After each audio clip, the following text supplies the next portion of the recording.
Hola a todas y todos de nuevo. Eres nuestro invitado número 19, si no me equivoco. Así que súper bien. Previo, además, a cumplir 2 años de seminario.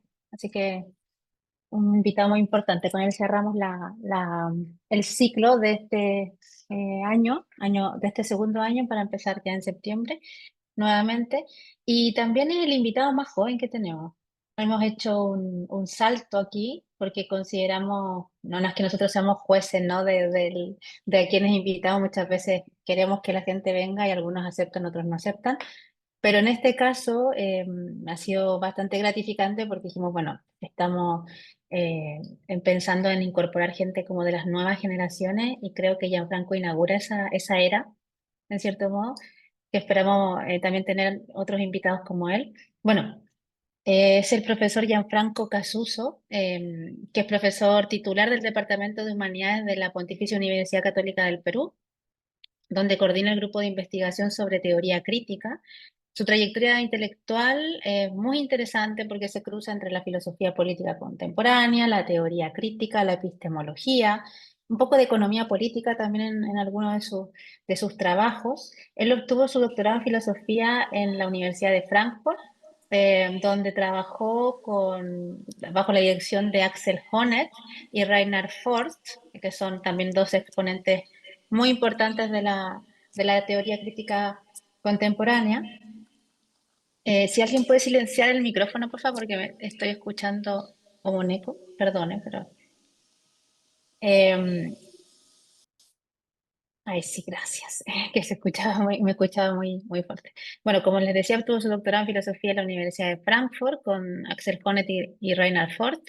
Ha sido investigador visitante, o sea, él mantiene un constante vínculo con la Escuela de Frankfurt en el programa The Formation of Normative Orders, y su tesis la trabajó sobre teoría crítica, democracia deliberativa y exclusión social.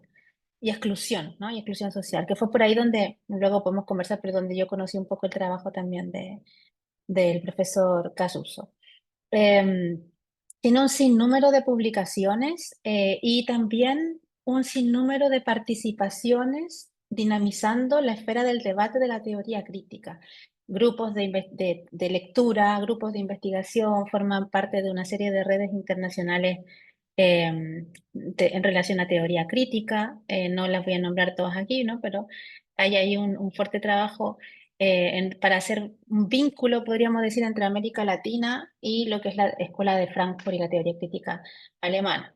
Entre sus publicaciones más relevantes se encuentra el artículo The Epistemic Foundation of Injustice, Lesson from the Young Marx, publicado en Humanities and Social Sciences Communication de Spring Nature en el 21, donde, bueno, examina distintas categorías de la producción marxista del joven Marx, como alienación, ideología, proletariado. Ha trabajado también ampliamente el concepto de progreso, que ese también ha sido otro de los acercamientos que yo he podido tener a su trabajo. Y hoy nos va a presentar una conferencia que, según nos ha comentado, es algo nuevo, ¿no? Algo distinto que él mismo va a exponer, por supuesto, que no voy a entrar en detalles porque tampoco conocemos mucho de este trabajo porque es novedoso, y queremos también utilizar este espacio para este tipo de presentaciones, ¿no? Para construir nuevos lineamientos y nuevas reflexiones.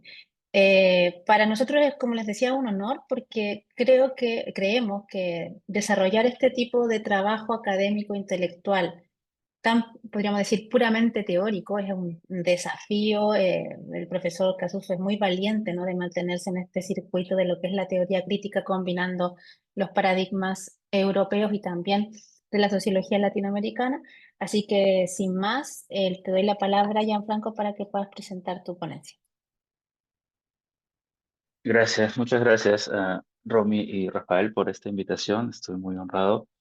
Y gracias, Romy, particularmente por la extremada y exageradamente generosa presentación. Eh, Espero dar la talla. Bien, voy a leer el texto que he preparado. Como dijo Romy, es una investigación relativamente nueva que he comenzado desde hace unos meses. Así que me va a dar mucho gusto discutir estas ideas que se están gestando con todos ustedes. La ponencia se titula Codependencia formal-informal y el desafío global de la democratización del trabajo. El siglo XXI está siendo testigo de un cambio profundo en el significado, las condiciones y las funciones sociales del trabajo. El auge de la automatización, el capitalismo de plataformas y la precariedad generalizada ha socavado las promesas de la modernidad industrial, en la que el empleo estable se consideraba tanto un derecho fundamental como una vía clave para la inclusión social. Paralelamente, el trabajo informal, las redes de ayuda mutua y las economías de subsistencia persisten como modos cruciales de supervivencia y resistencia en todo el mundo. En este contexto, teóricos críticos como Axel Honneth, Elizabeth Anderson y Emmanuel Renaud han reactivado el debate sobre la importancia moral y democrática del trabajo. Sus enfoques buscan reposicionar el trabajo como un ámbito de reconocimiento, de autonomía y de autogobierno democrático. Sin embargo, estas visiones a menudo permanecen limitadas por supuestos eurocéntricos sobre la naturaleza del trabajo y las formas en que debería transformarse en la sociedad contemporánea. Esta charla sostiene que las actuales críticas filosóficas al trabajo y a las posibilidades de su democratización deben ampliar su alcance incorporando teorías de las economías informal, solidaria y popular. Estos marcos no solo revelan las exclusiones históricas y estructurales incrustadas en las teorías laborales dominantes, sino que también proponen prácticas alternativas que reimaginan las relaciones entre vida, valor y organización colectiva. Procederé de la siguiente manera. En la primera sección presentaré las posiciones que Honneth, Anderson y Renaud han elaborado recientemente para insertar a la esfera del trabajo en el marco de una sociedad democrática. En la segunda sección presentaré los puntos en común de estas tres posiciones. A continuación, presentaré los tres obstáculos que estas posturas han reconocido para llevar a cabo sus reformas orientadas a la democratización del espacio de trabajo, así como las que creo que son las tres razones de tales entrampamientos. Seguidamente, recomendaré dos posibles vías para salir del bloqueo y cerraré con la presentación de 4 estudios de caso útiles para sustentar mi postura. Comienzo entonces con la primera sección. En El soberano trabajador, libro del 2023, Honneth reconstruye el concepto de trabajo tal como se ha desarrollado en el canon filosófico occidental, siguiendo una línea que va de Locke a Marx, pasando por Smith y Hegel. Honneth sostiene que el trabajo, entendido como actividad socialmente necesaria, debe abarcar todas las ocupaciones regulares que sostienen una forma de vida en sus dimensiones generalmente deseables. Esa es, de hecho, la definición que da Honneth de trabajo. Esta concepción amplia del trabajo social le permite identificar tres funciones indispensables para mantener cualquier forma de vida. Uno, la transformación de objetos naturales o artificiales para producir bienes útiles. Dos, la participación afectiva en formas de cuidados, orientación o educación. Y tres, el manejo profesional de símbolos para calcular, analizar y procesar información relevante para la coordinación social.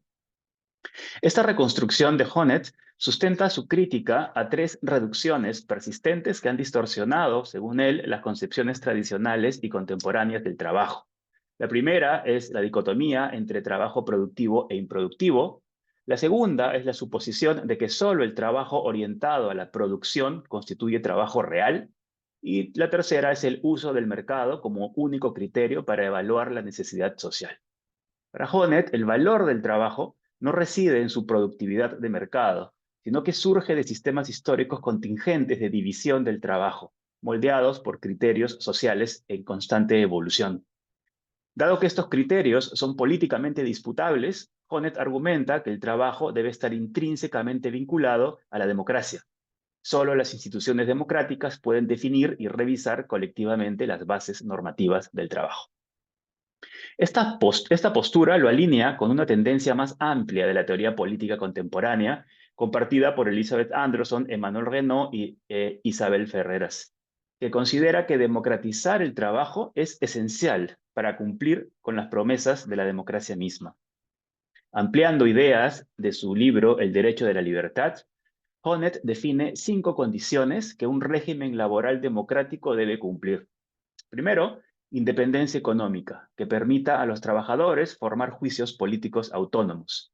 Dos, autonomía temporal, entendida como el tiempo libre necesario para la participación cívica y la educación. Tres, bienestar psicológico, promovido a través del reconocimiento y la estima en el lugar de trabajo. Cuatro, reconocimiento social, donde los entornos laborales sirvan como espacios para cultivar solidaridad y cooperación. Y cinco, desarrollo mental garantizado por medio de actividades no alienantes que sustenten la agencia pública. Si bien Honneth apoya también con cautela ciertas alternativas externas al mercado, como el apoyo estatal a cooperativas, el servicio comunitario obligatorio o las economías solidarias locales, él se mantiene escéptico con respecto a su aplicabilidad. En última instancia, Honneth deposita sus esperanzas en reformas dentro de las estructuras del empleo formal, viéndolas como el camino más viable para cultivar subjetividades democráticas. Elizabeth Anderson, en su último libro, Hijacked, cómo el liberalismo volvió a la ética del trabajo en contra de los trabajadores y cómo los trabajadores pueden recuperarla, libro también del 2023, Anderson desarrolla allí un enfoque histórico y normativo complementario sobre el trabajo. Al igual que Honneth, ella reconstruye la genealogía del significado moral y político del trabajo, enfocándose especialmente en la ética del trabajo y su transformación bajo el neoliberalismo. Trazando sus raíces al puritanismo, Anderson identifica dos trayectorias históricas. Una conservadora, que estigmatizó a los pobres y legitimó medidas punitivas, y otra progresista, que buscó insertar el trabajo en proyectos de política pública, dignidad obrera y reforma social. Normativamente, Anderson defiende esta última tradición. Ella reconstruye el arco de la política laboral del siglo XX, desde el republicanismo obrero temprano y los estados de bienestar de posguerra hasta la apropiación neoliberal de la ética del trabajo como justificación para la dominación empresarial y la desigualdad. Bajo este régimen, las virtudes de laboriosidad y autodisciplina han sido convertidas en armas para legitimar la autoridad patronal y moralizar la pobreza, transformando a los trabajadores en blancos de una lógica disciplinaria de mercado. En respuesta a esto, Anderson aboga por una ética del trabajo renovada y centrada en los trabajadores, basada en 3 principios. Primero, la redistribución de ingresos y riqueza para que los trabajadores reciban el valor completo de sus contribuciones. Dos, el desarrollo de capacidades humanas, habilidades, virtudes y disposiciones sociales a través de un trabajo significativo. Y tres, el cultivo de la solidaridad y el respeto recíproco, especialmente dentro del ámbito laboral. Como Honneth, Anderson considera también al trabajo no solo como una función económica, sino como una institución moral y democrática, cuya transformación es indispensable para revertir las tendencias autoritarias en las sociedades capitalistas. Emmanuel Renaud, finalmente, aporta a este debate un análisis fenomenológico e históricamente situado de la injusticia laboral. Si bien se inspira en la teoría del reconocimiento de Honneth, Renaud se enfoca más explícitamente en las experiencias vividas de explotación, humillación e invisibilidad bajo los regímenes laborales contemporáneos. Su trabajo reciente enfatiza las dimensiones epistémicas y afectivas de la injusticia. Muchos trabajadores, dice, no pueden articular su sufrimiento dentro de los lenguajes institucionales o culturales dominantes, lo que da lugar a una forma de lo que se conoce como injusticia epistémica. Para Renaud, superar esta injusticia requiere mecanismos participativos, asambleas de trabajadores, movimientos de base, espacios deliberativos, que permitan a los grupos marginados reconfigurar el discurso público y desafiar las normas dominantes. Crucialmente, sus propuestas normativas están ancladas en un análisis histórico detallado de la transformación del trabajo bajo el capitalismo. Él reconstruye cómo la modernidad capitalista ha socavado progresivamente los potenciales colectivos, democráticos y significativos del trabajo, y traza un arco histórico que va desde las primeras luchas proletarias, pasando por el auge del control gerencial, hasta el régimen neoliberal contemporáneo, marcado por la precariedad y la individualización. A lo largo de esta trayectoria, Renaud destaca la pérdida de la voz colectiva, una forma de desposesión que es no solo material, sino también simbólica y epistémica. Subraya la racionalidad política incrustada en los movimientos obreros que ofrecieron concepciones alternativas del trabajo como espacio de formación moral y como agencia democrática. Estas tradiciones habrían entrado en tensión con las visiones liberales y tecnocráticas dominantes que despolitizaron el trabajo y lo subordinaron al control gerencial. Renaud identifica así no solo estructuras de dominación, sino también reservorios de práctica emancipatoria, haciendo de su llamado a democratizar el trabajo una prolongación de luchas pasadas más que una ruptura utópica. A pesar de abogar por nociones amplias de trabajo y democracia, sus soluciones para la democratización del trabajo se circunscriben en gran medida al ámbito de la empresa y de la administración pública. Esto se evidencia especialmente cuando Renaud articula su programa cuando Renaud articula su programa que dice basarse no en aspiraciones utópicas, sino en el potencial tangible de cooperación ya presente en las prácticas laborales cotidianas. En ese sentido, él plantea tres demandas centrales. Primero, proteger a los colectivos de trabajo de los efectos atomizantes de las evaluaciones de desempeño individuales, algo con lo que todos estamos familiarizados. Fomentando valoraciones colectivas, ayuda mutua y resolución compartida de problemas como parte de la rutina laboral. Dos, otorgar a estos colectivos el mayor grado posible de autonomía, limitando la intervención gerencial a la resolución de conflictos o la coordinación necesaria. Y tres, someter tanto las tareas laborales como los mecanismos de coordinación a deliberación y revisión colectiva, transformando los mandatos jerárquicos en acuerdos co-creados. Renaud admite que si bien estas propuestas pueden parecer modestas, su implementación desafiaría profundamente la división establecida entre eh, gestores y trabajadores, ¿no? Entre empresarios y trabajadores o entre dueños de empresas y trabajadores.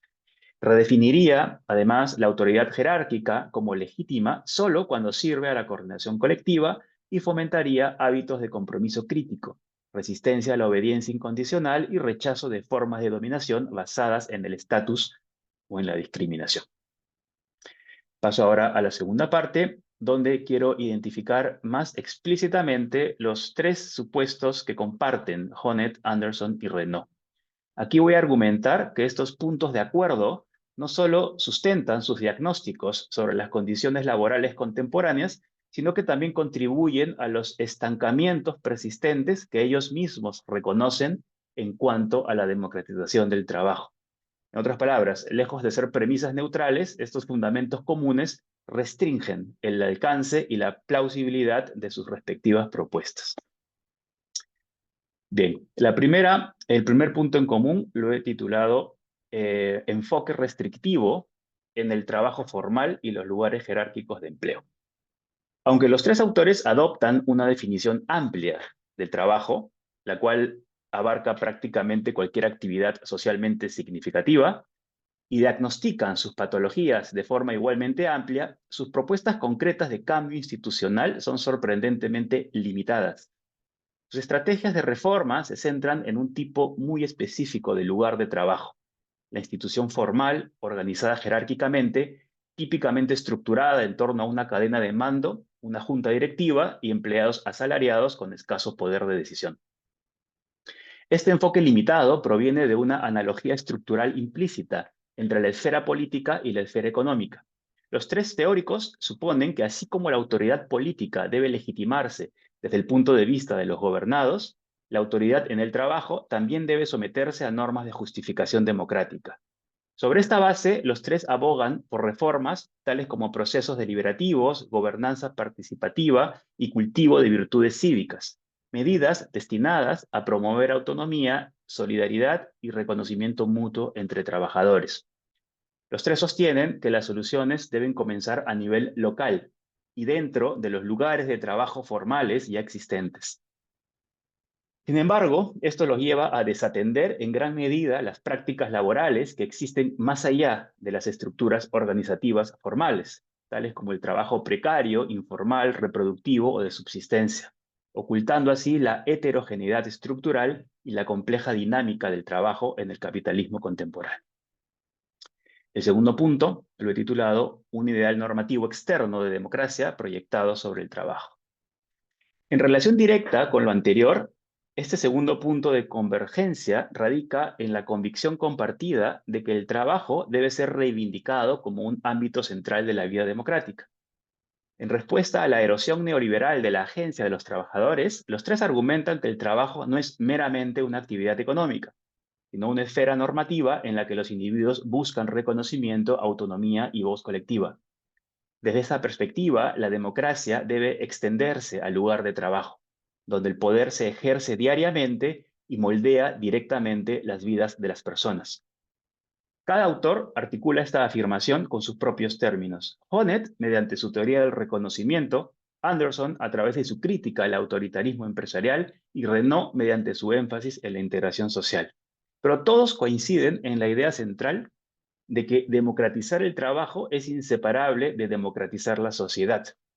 En consecuencia, sus propuestas tienden a priorizar la creación de espacios a pequeña escala donde los trabajadores asalariados puedan participar en procesos de aprendizaje colectivo. Estos microexperimentos, análogos a asambleas ciudadanas, minipúblicos u organizaciones cívicas autónomas, buscan cultivar virtudes cooperativas que resistan las tendencias dominantes de competencia, individualismo y estratificación jerárquica. Desde esta óptica, los sindicatos, cooperativas y otras instituciones participativas no se valoran solo por su función económica, sino por su capacidad para fomentar experimentalmente subjetividades democráticas. Así, el lugar de trabajo se concibe como un espacio de aprendizaje cívico, donde las relaciones laborales democráticas no solo mejoran las condiciones inmediatas de los trabajadores, sino que también cultivan las habilidades, disposiciones y solidaridades necesarias para una participación democrática más amplia. Estas argumentaciones están ciertamente inspiradas en una concepción participativa de la democracia, influenciada por autores como John Dewey o Carol Pateman, quienes insisten en que la vida democrática debe extenderse más allá del ámbito político e integrarse en las prácticas e instituciones sociales cotidianas. Sin embargo, a pesar de la importancia moral y cívica atribuida al trabajo, en esos enfoques la democracia sigue siendo un ideal normativo externo, algo que debe aplicarse al ámbito laboral mediante el diseño institucional y la reforma legal.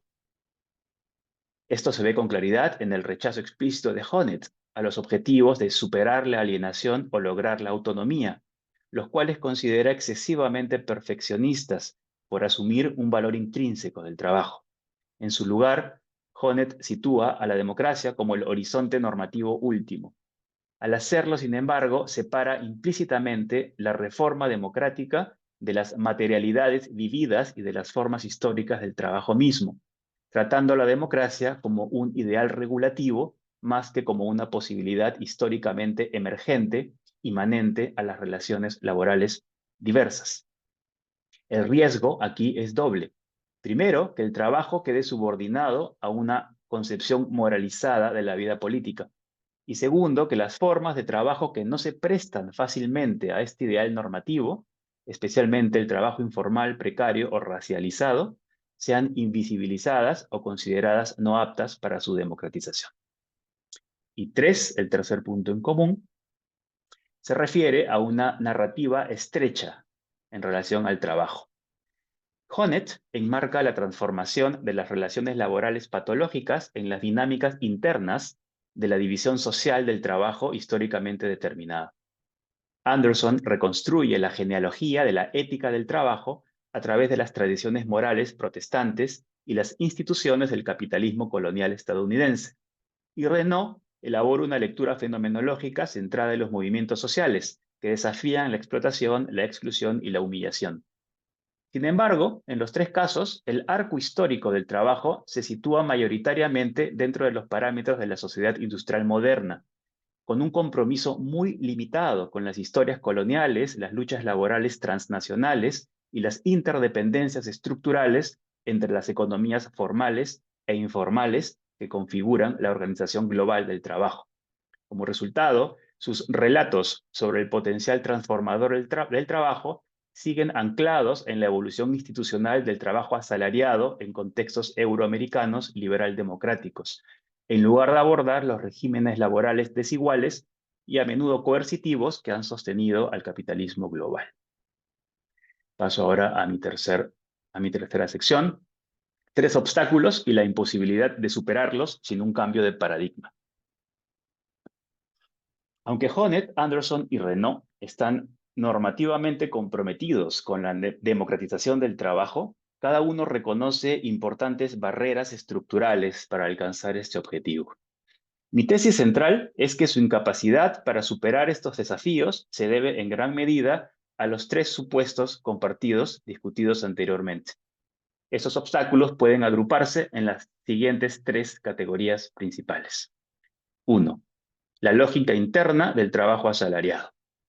El primer obstáculo reside efectivamente en la lógica interna del trabajo asalariado, estructurado en torno a la competencia, los indicadores de desempeño y los incentivos individualizados.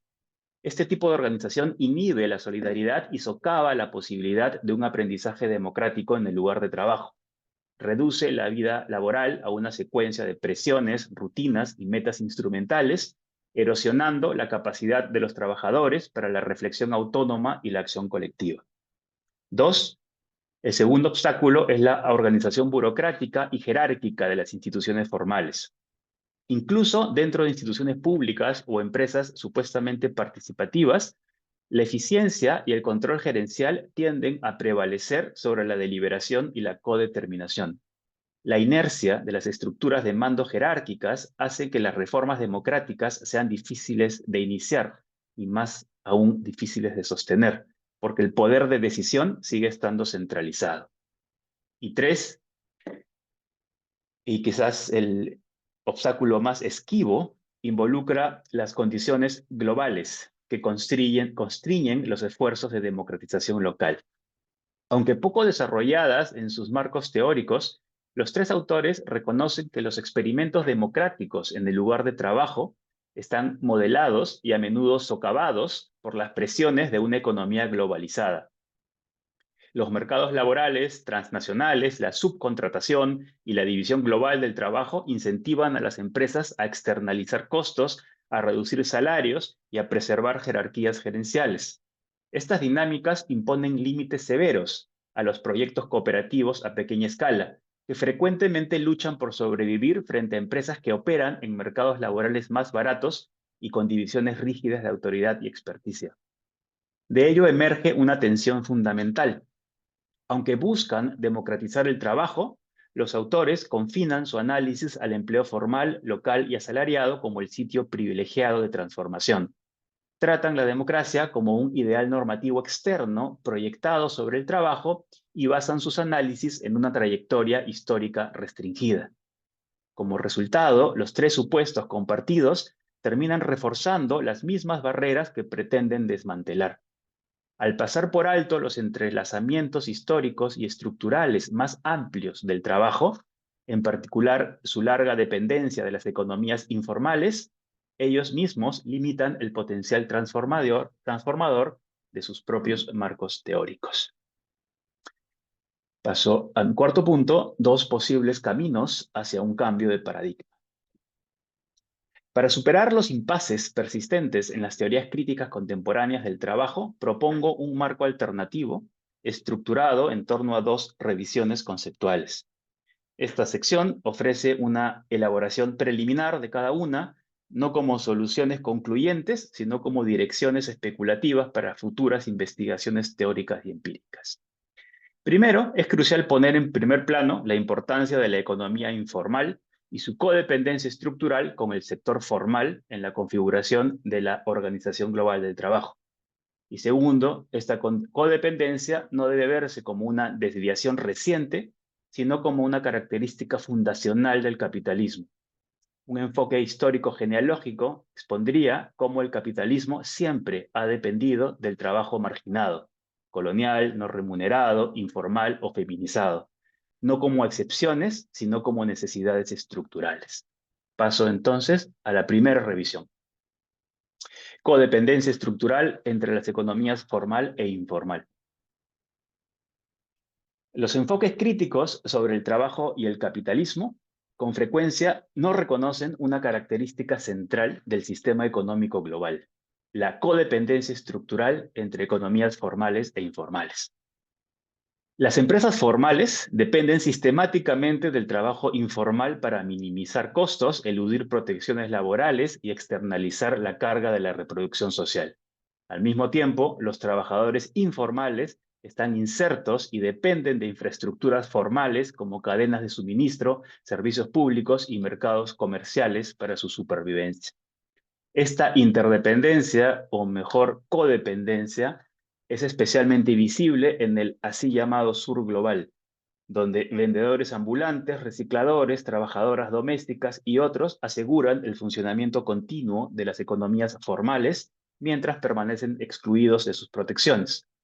Como argumentan Manuel Castells y Alejandro Portes, la informalidad no debe entenderse como un residuo premoderno, una fase transitoria o una desviación del desarrollo económico, sino como un modo de acumulación y una característica duradera del capitalismo global. El concepto de precariedad de Judith Butler capta la dimensión política de este arreglo. Se refiere a la producción sistémica de vulnerabilidad económica que priva a poblaciones enteras de medios de vida estables y reconocimiento institucional. Los trabajadores informales ejemplifican esta precariedad fabricada, habitando lo que Frantz Fanon podría llamar una zona de no ser, un espacio de necesidad estructural y exclusión simultánea. Su marginación no es una aberración del sistema, sino una condición de su funcionamiento. La exclusión no opera en los márgenes, sino desde dentro. La magnitud del trabajo informal obliga a una reexaminación fundamental de las teorías vigentes del trabajo. Según la Organización Internacional del Trabajo, en el 2024, aproximadamente el 60% de la fuerza laboral mundial participa en la economía informal, una cifra que revela que la informalidad no es una anomalía periférica, sino una dimensión estructural y constitutiva del régimen laboral global. Como ha señalado Mike Davis, el proletariado informal no solo es central, sino también el segmento de la fuerza de trabajo mundial que más rápidamente crece, reflejando profundas transformaciones en la organización del trabajo a escala mundial.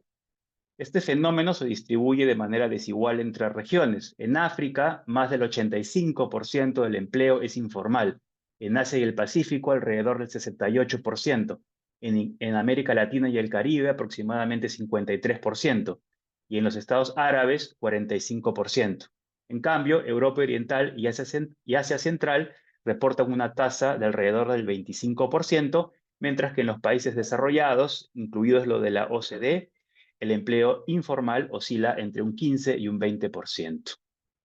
Por tanto, cualquier teoría del trabajo que centre su análisis exclusivamente en el empleo formal no solo es analíticamente limitada, sino que fracasa fundamentalmente en captar las realidades del mundo contemporáneo. A pesar de su conciencia sobre las desigualdades laborales internacionales, las teorías críticas contemporáneas del trabajo permanecen ancladas en soluciones enmarcadas en contextos nacionales o regionales, dejando intacta la arquitectura más amplia del capitalismo global que vuelve tales reformas frágiles o directamente ineficaces. Como el mismo Honneth admite, una de las preguntas urgentes es cómo enfrentar, y lo cito, la división internacional del trabajo y las circunstancias increíblemente desiguales entre los distintos países. Fin de la cita. Sin embargo, las soluciones que propone, como la ley de cadena de suministro alemana, permanecen ancladas en reformas institucionales locales y no logran comprender el nexo estructural entre el trabajo formal e informal a escala global. Y es que incluso este tipo de solución permanece dentro de un marco que trata la informalidad como una complicación externa, algo que debe abordarse en paralelo o como consecuencia secundaria de problemas locales, en lugar de una característica estructural del capitalismo. Las obras de Honneth, Anderson y Renaud ofrecen valiosas intuiciones sobre las patologías del trabajo contemporáneo y las injusticias morales sufridas por los trabajadores bajo el capitalismo neoliberal. Sin embargo, como los propios autores reconocen, existe una tensión constitutiva entre el ethos colectivista y solidario necesario para una reforma laboral significativa y la lógica profundamente individualista y competitiva inherente a la organización capitalista. No obstante, sus marcos permanecen limitados por un enfoque en los mercados laborales formales incrustados en contextos institucionales nacionales y por el supuesto subyacente de que las protecciones estatales siguen siendo el vehículo principal para la emancipación. Esta contradicción interna dificulta la capacidad de sus propuestas normativas para transformar las prácticas y estructuras reales dentro de las empresas y la administración pública, que son tomadas como puntos de referencia por los tres autores.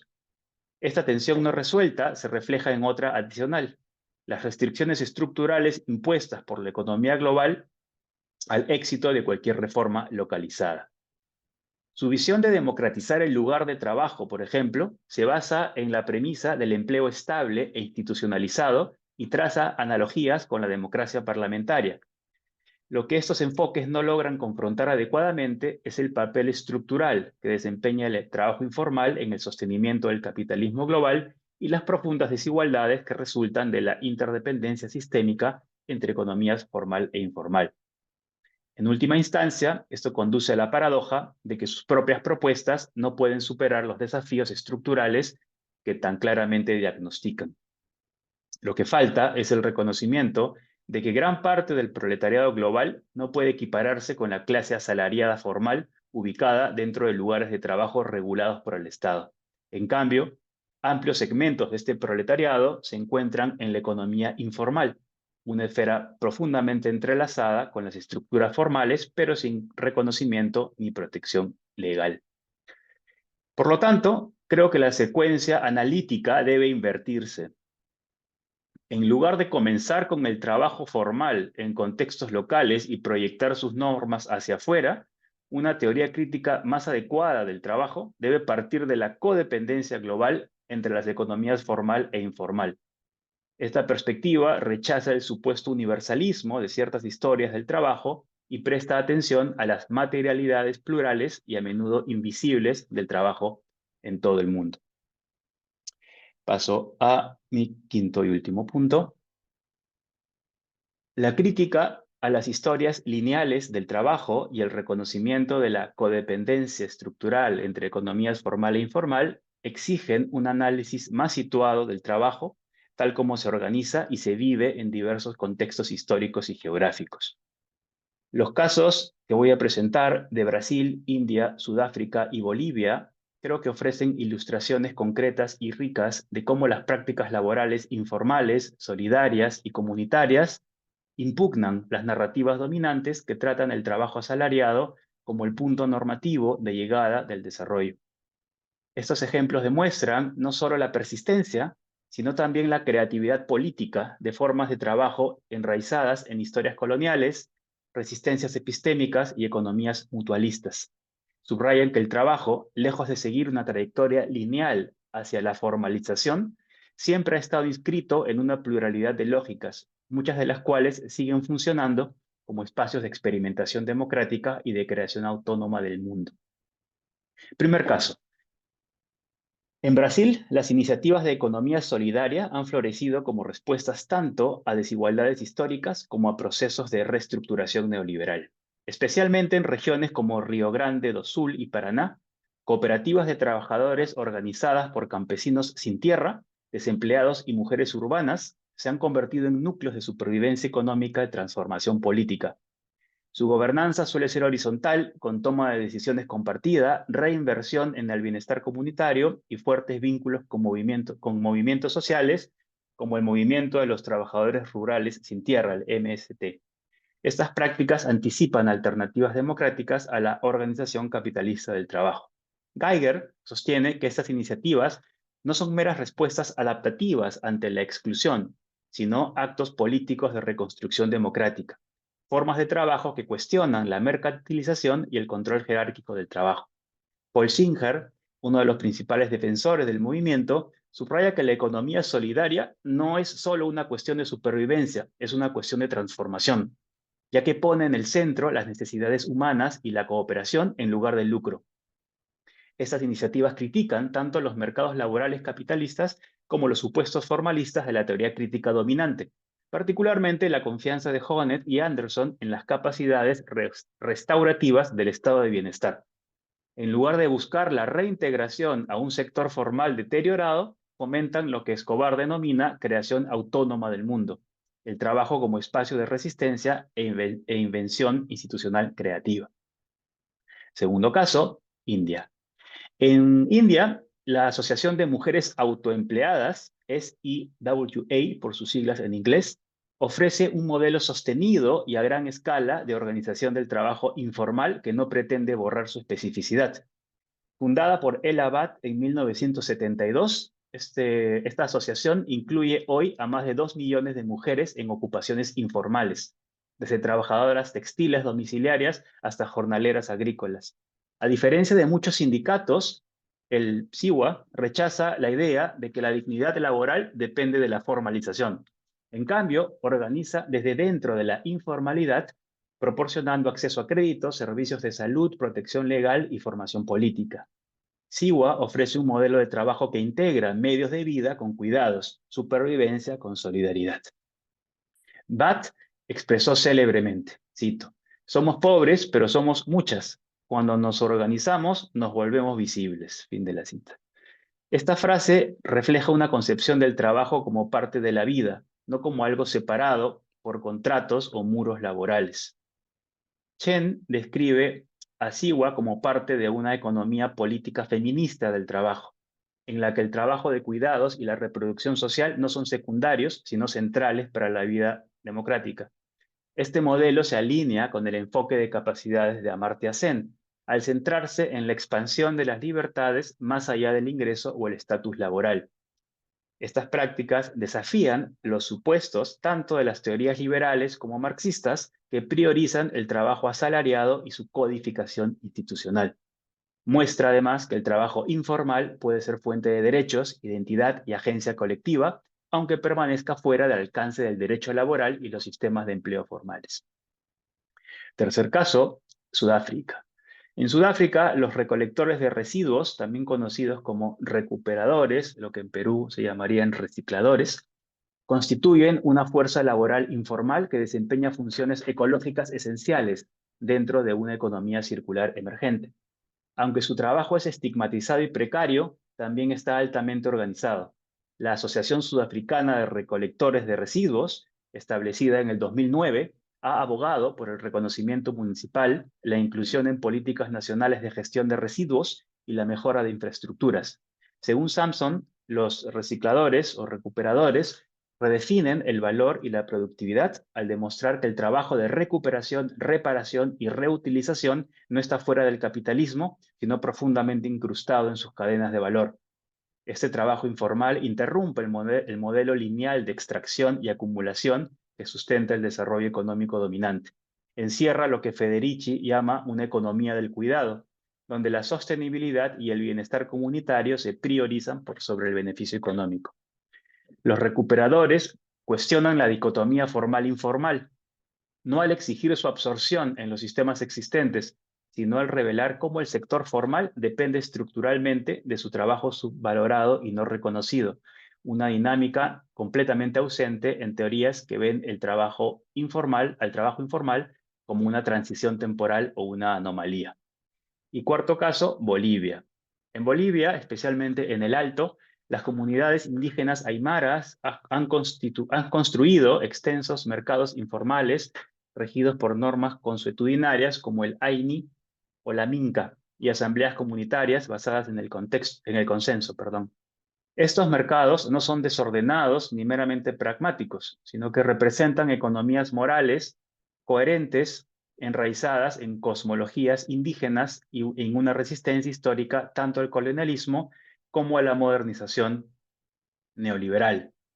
Fabricant describe estas prácticas como ejercicios de soberanía económica, en los que actores indígenas afirman el control sobre el intercambio, el valor y la producción a través de lógicas no capitalistas. Pablo Mamani Ramírez denomina esto autonomía societal, un proyecto colectivo de autodeterminación económica y política que resiste tanto al control estatal como a la cooptación capitalista. Estas prácticas encarnan lo que Sousa Santos denomina epistemologías del sur, revelando que el trabajo puede organizarse en torno a valores de reciprocidad, comunidad y autonomía, y no necesariamente en torno a la mercantilización. Es crucial destacar que estos mercados no son atrasados ni premodernos, son espacios contemporáneos de construcción del mundo. Impugnan la idea dominante, presente tanto en el discurso desarrollista como en la teoría crítica, de que el trabajo asalariado y el reconocimiento mediados por el Estado son las únicas vías legítimas hacia la justicia económica. En cambio, ilustran que las formas colectivas de trabajo informal pueden desplegar alternativas sólidas, duraderas y autónomas. Estos estudios de caso demuestran que el trabajo informal, popular y el basado en la solidaridad no son residuos de una etapa anterior del desarrollo, ni son desviaciones temporales de la modernidad capitalista. Como argumenté, estas políticas laborales constituyen el reverso y la condición habilitante de las economías formales, revelando los puntos ciegos estructurales de las teorías críticas que elevan el trabajo asalariado como ideal normativo.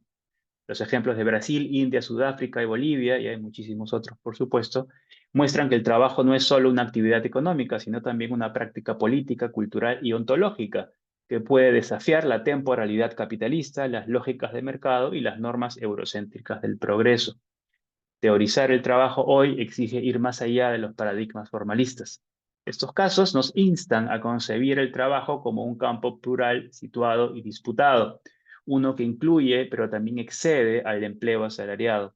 Apuntan hacia una política laboral emancipadora, enraizada no en la restauración de los regímenes laborales del siglo XX, sino en la expansión de la solidaridad, la autonomía y la autodeterminación colectiva a través de la frontera entre lo formal y lo informal. Y concluyo muy brevemente con algunas reflexiones. Para seguir siendo relevante, la teoría crítica del trabajo debe confrontar las historias coloniales y neocoloniales que han configurado las dinámicas laborales contemporáneas. El desarrollo capitalista no sigue un camino único ni universal. Muchas formas de trabajo informal, de agricultura de subsistencia y economías populares han persistido e incluso prosperado junto a los sistemas capitalistas, desafiando la suposición de que el trabajo asalariado representa el núcleo o el destino inevitable de una teoría crítica del trabajo. Estas prácticas duraderas demuestran la viabilidad de formas no hegemónicas de organización laboral basadas en la ayuda mutua y la autodeterminación colectiva. Esta perspectiva debe ser tomada en cuenta, al menos, para explicar por qué muchas respuestas institucionales a las patologías laborales actuales no logran superar los mismos obstáculos que ellas mismas reproducen, precisamente porque siguen atadas a supuestos cuestionables sobre el origen histórico y la universalidad de la relación laboral asalariada. Según George Marcus y Michael Fisher, las narrativas lineales sobre el desarrollo del trabajo asalariado en Europa solo refuerzan una visión teleológica en la que el trabajo informal y comunal es visto como un remanente del pasado premoderno, destinado a ser absorbido por la racionalidad capitalista formal. Esta perspectiva, como podrían sostener Fernand Braudel o David Harvey, no solo oscurece la significación epistémica y política de estas formas laborales, como expresiones de resistencia, autonomía y modos alternativos de organización social, sino que también borra la agencia de comunidades que han sostenido durante siglos economías mutualistas, solidarias o de subsistencia por fuera de las lógicas del Estado y del mercado. Al provincializar los tres supuestos discutidos anteriormente y expandir los límites conceptuales del trabajo, se vuelve posible imaginar un proyecto político que supere las nostalgias asociadas al empleo asalariado formal y a los ideales institucionales del capitalismo de bienestar.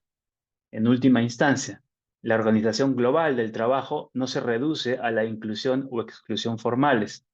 Es más bien una formación dinámica que ocurre a distintos niveles, configurada por fuerzas sociales, económicas y políticas entrelazadas. Muchas gracias.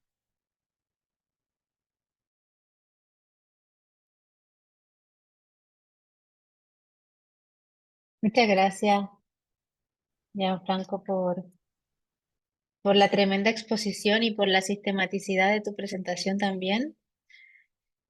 Eh, Para organizar el debate, vamos a priorizar hoy en honor al tiempo, que nunca decimos esta frase en honor al tiempo porque no es algo que le hagamos honor, pero como tenemos que cerrar en una hora más o menos, vamos a priorizar las preguntas a viva voz, ¿vale? Juntaremos un par. Si alguien tiene una pregunta, que puede levantar la manita con el icono.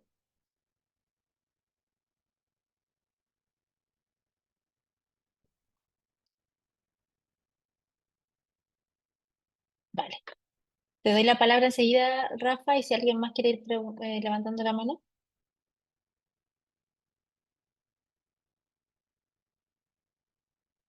Sí, dale nomás, Rafa. Y luego Gustavo. Y luego responde Gianfranco. Bien, muchas gracias, Gianfranco, por la exposición. Me pareció súper fascinante. Creo que allí está un poco parte del hilo neurálgico de la discusión de la teoría crítica y todas las tradiciones que se desarrollan luego del viejo Carlitos Marx, ¿no? Así es que a pesar de que muchas veces se da por superado el problema del trabajo, creo que es en sí mismo algo positivo volver a él, ¿no? Tenía solamente tres como preguntas o dos, no sé bien. Una es sobre la idea de democracia que se sostiene en tu propuesta, ¿no? Porque se entiende súper bien esta concepción de que en los tres casos, y tú lo mencionabas bien con respecto de Jonet, se concibe o se preconcibe a la democracia como un ente normativo externo, ¿no? Aquí me acordaba del giro, bueno, más que giro, de la conformación de la teoría de la acción comunicativa en Habermas, donde Habermas deja en parte caer la categoría de trabajo, ¿no? Y entiende que ya las condiciones de alienación de las sociedades modernas no, digamos, no quedan definidas por el ámbito laboral, ¿no? Sino que por la colonización de los mecanismos sistémicos, etcétera, etcétera, etcétera, ¿no? Pero ahí se ve como justamente una suerte de separación que dice, bueno, la democratización se ve al nivel del sistema político, etcétera, etcétera. Un poco como lo que refería respecto de Honet y compañía. Entonces, mi pregunta sería, ¿cuál sería, ¿no? O cuál es tu imagen o tu entendimiento de democracia, para entender entonces que no es un mecanismo externo, sino que lo trasciende todo, no sé si me equivoco ahí. Me acordé quizás de John Dewey, ¿no? Quizás como una forma de vida, no sé. Entonces ahí como que me quedé curioso. La segunda, un comentario, me parece fantástico digamos, el llamado de atención, digamos, o la estrechez cómo haces ver la estrechez del análisis en la teoría crítica contemporánea respecto de los mecanismos formales e informales del trabajo. Eh, em, Creo que sí, como que me da mucho sentido. La pregunta que tenía, que era como en lo que me quedé un poco pensando, es si es que yo, si no me equivoco, como impugnabas como una suerte de idealización al trabajo formal, ¿no? Como una especie de utopía, ¿no? Y la pregunta que me hacía es si es que a contracorriente, contrafácticamente estarías deslizando una suerte de idealización del mercado informal del trabajo, ¿no? Me refiero a estos cuatro ejemplos que diste que son también súper, digamos, fascinantes en el sentido de que dan muestra de que existe una economía informal del trabajo donde es posible observar valores democráticos, de simetría, de co-reconocimiento, etcétera, etcétera. Pero me quedé pensando de si es que había, o me dio la sensación de que había más que eso, o sea, ya no eran meramente la crítica a las teorías, a las teorías críticas por su estrechez en la descripción del mundo, es decir, de que están pasando por contrabando un 60% del orbe que no forma parte del mercado formal laboral, es decir, hay un error descriptivo, sino que además me dio la sensación de que hay una suerte de rescate normativo a la economía informales. Y ahí es donde, como tengo mis suspicacias, que me encantaría como poder escucharte un poco más de por qué tendríamos que creer necesariamente que la economía informal del trabajo por sí misma sea un ente idealizable, ¿no? Porque tú mencionabas muy bien el caso de los recicladores de Sudáfrica, y en Alemania, por ejemplo, se ve también mucha gente, sobre todo de la tercera edad, que reciclan botellas, etcétera, porque pueden recibir cierto dinero en los supermercados, ¿no? Y el problema es que lo reciclan no con un ideal ecológico, sino que porque la jubilación no les da, ¿no? O porque el pequeño trabajo formal que tengan tampoco alcanza. Entonces, es una forma de sostener, ¿no? El sistema precarizador, ¿no? Entonces, claro, me quedé como, o el mismo narco también, ¿no? Que está fundado en lógicas informales. Entonces, para terminar, y sorry si me alargué, em, eh, claro, hay una idealización, como sostienes a la economía informal como un horizonte a seguir también, es decir, más allá de la descripción, o dónde estaría el horizonte que desde tu punto de vista debería ser defendible a nivel global, ¿no? Como una combinación o algo así. Bueno, espero que se haya entendido. Gracias de nuevo, Gianfranco. Gracias, Rafa. Ahora le damos la palabra a Gustavo. Hola, muchas gracias, Gianfranco. La verdad que un gusto encontrarte de nuevo y también viendo que estás haciendo estos recorridos, digamos, en algún punto, yo también vine en los últimos tiempos por aquí, aunque traté como de interesarme en perspectivas por ahí no tan normativistas, por eso la teoría crítica, en este aspecto puntualmente me generaba cierta incomodidad y me encantó, me gustó mucho la forma en la cual, bueno, sistematizaste y discutiste, digamos, argumentos bastante estructurales de estas tres posiciones, de la de Anderson, Renault y Axel Honneth. O sea, tengo dos preguntas básicas como para hacerte, que son, bueno, comentarios, cosas que yo tampoco tengo muy claras, digamos, son preguntas. Me gustaría saber qué es lo que vos opinás con respecto a esto. En primer lugar, y que tiene que ver con esta propuesta de un cambio de paradigma, digamos, estas cuestiones que ve Anderson, Renault y Horner no van a ser solucionadas si no hay un cambio de paradigma en la forma en que hacemos una teoría crítica, una filosofía social o en la forma en que pensamos el trabajo. Y bueno, te explayaste bastante en esta dicotomía entre trabajo formal y trabajo informal. Bueno, repensar la cuestión, como decía Rafael, bueno, del trabajo informal, qué es lo que estaría implicando ahí, incluso qué peligros habría ahí. Pero yo me pregunto también, y es una pregunta, digamos, que me hago, en este cambio de paradigma, ¿no habría que también tener en cuenta o pensar o experimentar o formular hipótesis, saber cómo funcionaría, digamos, una reflexión, una teoría crítica del trabajo, que no tome ni siquiera el trabajo, o sea, que no tome el trabajo como su horizonte? O sea, pensar, digamos, formas de socialización, formas de autonomía, de subjetivación, no sé, dimensiones democráticas, que vayan más allá del trabajo, que se planteen, digamos, una formas de vida post-trabajo, sin referencia al trabajo.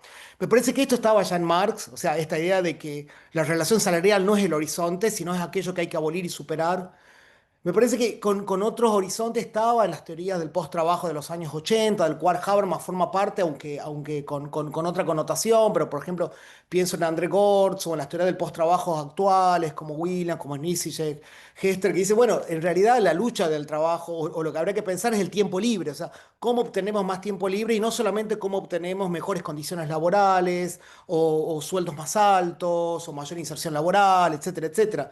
Digamos, incluso pensándolo no solamente en el trabajo formal, sino en el trabajo informal, digamos, como este grupo, por ejemplo, no sé, de cartoneros, como le decimos aquí, no tiene que vender su fuerza de trabajo, no tiene que salir a las 6 de la mañana a recoger cartones, sino puede quedar, digamos, en su casa a, como decía Marx, no sé, a hacer crítica por la tarde, escribir poemas a la mañana, digamos, esa utopía del post-trabajo no debería ser incluida y si es que es incluida, ¿cómo? O sea, en la teoría crítica del trabajo, esta idea de pensar no solamente el polo formal-informal, sino el polo post-trabajo. Y yo lo pienso, no sé, en Argentina estamos como viviendo como un momento muy particular. Yo incluso empecé a meterme un poco en este tema acerca de, bueno, del voto de los trabajadores precarios a Milei, por ejemplo, en el caso argentino. Y siempre surge esta idea, bueno, ¿por qué no hay una rebelión popular si estamos tan mal, la crisis está tremenda, etcétera, etcétera? Y hay una hipótesis, digamos, que formula, es que tal vez porque la gente trabaja mucho, o sea, y la gente trabaja 2, 3, 4, 5 veces y no hay un tiempo, o sea, estamos cansados, estamos agotados, digamos, entonces de alguna manera ese agotamiento o ese exceso de trabajo va generando patologías sociales, malestares psicológicos, etcétera, etcétera. Entonces, pensar esta idea del post-trabajo, de la lucha por el tiempo libre, también en esta teoría crítica, no sé cómo la ves vos, yo no lo tengo muy claro. Y por otro lado, o sea, ¿qué lugar ocuparía? Y después la segunda pregunta, tal vez relacionado con esto, no solamente pensar la forma de cómo trabajamos, o sea, cómo somos más autónomos, cómo nos organizamos en el lugar de trabajo, sino también qué hacemos, o sea, no solamente el cómo, sino el qué. ¿Cuál es el objetivo de nuestra práctica laboral? Recuerdo ese texto muy lindo de David Graeber, Trabajos de mierda o Bullshit Shops, no sé si te acuerdas que dice, bueno, somos muy democráticos, muy autónomos, muy flexibles, etcétera, pero lo que hacemos no nos sirve a nadie. Es básicamente una idea de, bueno, de más o menos de tenernos contentos y que estamos como un hámster en una especie de jaulita, digamos, girando donde no sirve nada a nadie. Entonces, también en esta teoría crítica del trabajo, no solamente pensar cómo nos organizamos, cómo tenemos mayor autonomía, sino también qué es lo que hacemos, cuál es la actividad concreta de nuestro trabajo y en qué medida eso nos hace más felices o les da sentido a nuestra vida o colabora socialmente para que la persona que queremos o la sociedad esté mejor, digamos, preguntas así a ese nivel de simpleza. Entonces, mi pregunta era, digamos, para tu ponencia, que me encantó, realmente me gustó mucho, es esta idea, digamos, o sea, salir un poco de la idea de trabajo, o sea, se podría hacer una teoría crítica, salirse de la idea del trabajo como horizonte y por otro lado, incluir la idea no solamente del cómo, sino del qué, o sea, qué es lo que estamos haciendo en nuestro trabajo. Va, preguntas, así. Y bueno, muchas gracias también por el espacio, ¿no? Por la organización de esto. Gianfranco, te doy la palabra para que puedas responder o comentar lo que quieras. Gracias, sí, gracias a ambos, Rafael y Gustavo. Gustavo, qué bueno verte por aquí. Me alegra particularmente porque yo sé que tú trabajas bastante sobre estos temas también. Sí, voy a comenzar con las preguntas de Rafael. Todas son muy interesantes y muy complejas también, lo cual agradezco. Primero, a ver, ¿qué idea de democracia es de la que parto en este trabajo? Para evitar caer en lo que yo mismo estaría criticando en Honneth, que es democracia como un ideal externo que se busca aplicar a la esfera laboral. Ahí hay un montón de cosas que decir, voy a tratar de no extenderme demasiado y de ser claro al mismo tiempo. Em, Estos mismos autores reconocen que hay varias formas de entender a la democracia, pero más o menos todos coinciden en una forma participativa de democracia muy inspirada por, efectivamente, tú lo mencionaste, John Dewey, su idea de democracia como forma de vida. Y yo diría que son principalmente dos argumentos los que utilizan.